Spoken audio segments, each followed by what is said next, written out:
Just recently, I had to drive from New York to Tennessee back to New York.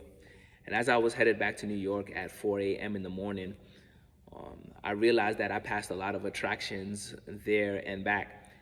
And in that moment, I said to myself that if I had got off the next exit to see that attraction, it wouldn't even been open.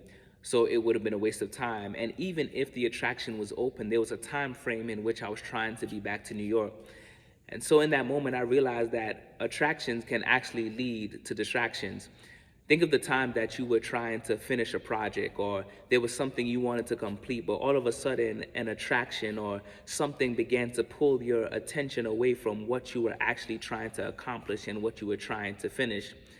But I love that Paul gives us hope because he simply says in Philippians 3, verses 13 and 14, "Brethren, I count not myself to have apprehended, but this one thing I do, forgetting those things which are behind, and reaching forth unto those things which are before, I press towards the mark for the prize of the high calling of God in Christ Jesus."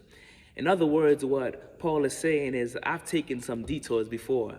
I've messed up before. I've backslid before. But in this moment, I'm trying to make sure I'm laser focused. I'm trying to make sure I'm intentional.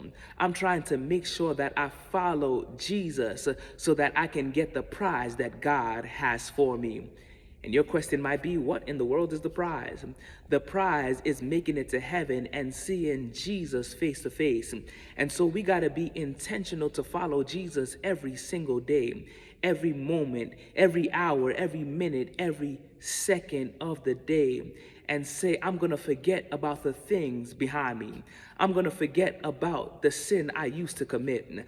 I am going to press forward and make sure that I do everything possible through Jesus to make it to heaven. I don't know what your attractions that led to distractions are, but today God is calling you and He's calling me to press towards the mark for the prize of the high calling of God in Christ Jesus.